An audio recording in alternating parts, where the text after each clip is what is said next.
David H. Glass is a physicist and philosopher who believes that the new atheist movement is deeply flawed in its methods, arguments, and therefore in the conclusions that it draws. In his book Atheism's New Clothes, he explains why he finds the atheist proposals to be erroneous, their reasoning circular, their use of evidence suspect, and their understanding of both faith and philosophy to be woefully inadequate. A lecturer at the University of Ulster, he joins us now in studio to expand on some of these issues, and we're also joined by Michael Nugent, the inaugural chairperson of Atheist Ireland. David, coming to you first, just expand a little on your central thesis in your book.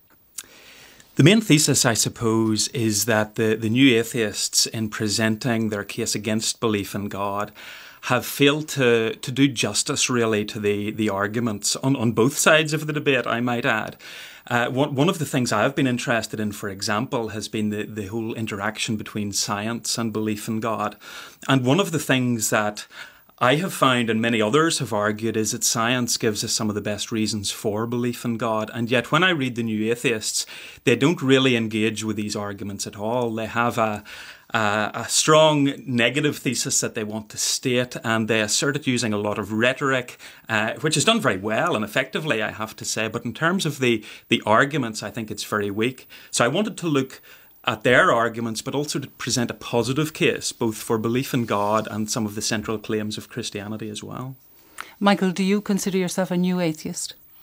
Oh yeah, certainly. I mean, Atheist Ireland is part of an international network of new atheist groups that campaigns not only to promote reason and atheism over superstition and supernaturalism, but also to promote ethical secularism, where there's a separation of church and state and where people are perfectly entitled to believe whatever they want to believe about religion, but not to impose that on others, and particularly not to kill people, for example, in Islamic states for apostasy. So how do you react to David's book? Well, you see, it depends on, I know this is really a cliche to use, but it depends on what you mean by God. I mean, the vast majority of your book, David, is a reasonably coherent argument about why there may be a cause to what we know as our universe. But even if you grant that, there's no connection between that and the God of Christianity. You can't argue that the universe had a beginning, therefore it must have had a creator, therefore you can't have gay marriage. You know, there's no connection between the cause of the universe and any moral position, one way or another. Morality is something that we come up with ourselves as human beings. There are two major points there. One is about the cause of the universe. Now, I grant that in arguing for a cause and a designer of the universe, this does not establish the truth of Christianity. It doesn't give us all the characteristics of the Christian God. But having said that, the arguments are never intended to achieve that. What they're intended to achieve is the credibility of the existence of a creator and designer of the universe. And indeed, to object to this would be a bit like saying that a detective can't reasonably infer that a suspect was guilty of the crime if he can't also tell us where he got the murder weapon from. But on the question of morality as well, to my mind, morality is something that is objective. Rape, for example, is wrong, not just because we have come up with the idea that rape is wrong, but rather that this is an objective truth about reality, that it really is wrong. So then, given that you believe that rape is objectively wrong, you would disagree with the Bible when it says that a woman who is raped, if she's in a city and could have cried out, that she should be punished as well? One of the things that I do try to look at, and it is a difficult question, some of the new atheists raise this about the Old Testament. They think that the Old Testament is full of lots of immorality and so forth.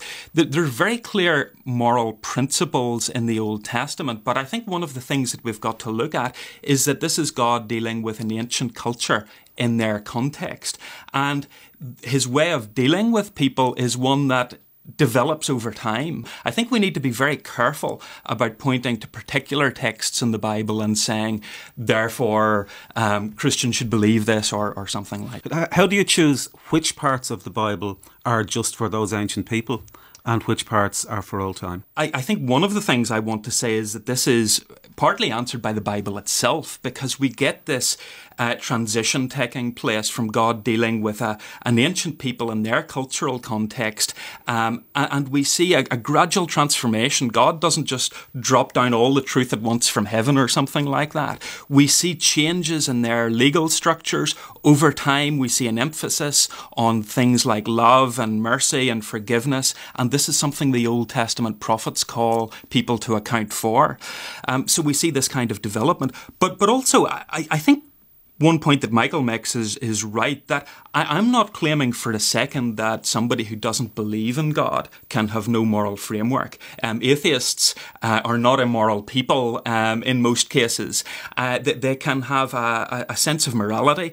And I believe that the problem is where they get a foundation for that morality from, in the sort of blind, purposeless universe that they tend to believe in. Well, that's exactly what I was going to come to, Michael. How does the atheist explain altruism and that sense of morality without a higher being, a God of some sort? Well, the first thing to say is that it doesn't come from holy books, and the reason we know it doesn't come from holy books is that the Bible contains a lot of commands that we recognise are good. Love thy neighbour as thyself, story of the Good Samaritan. And it also contains a lot of moral commands that we recognise are bad, like stoning a man to death for gathering sticks on the Sabbath, or stoning a woman to death for not being a virgin on her wedding night.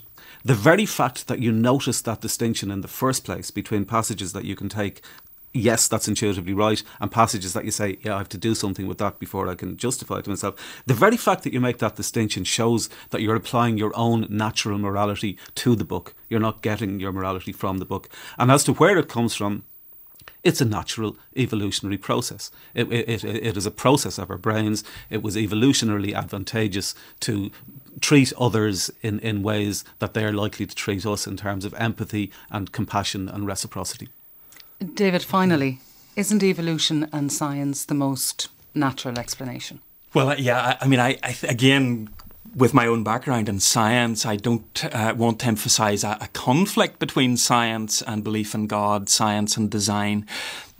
In fact, what I want to emphasise is that the two can go together. I mean, let's just suppose that evolution removes any need for a designer to account for the diversity of life on Earth. Let's suppose that that's true.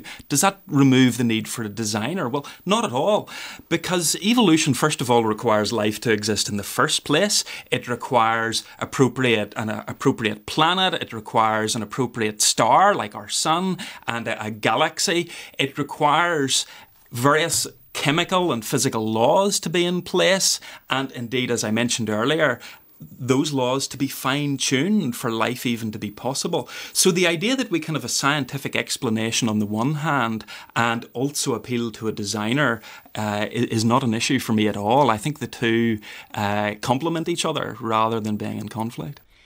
David H. Glass, whose book Atheism's New Clothes is published by Apollos, debated with Michael Nugent of Atheist Ireland.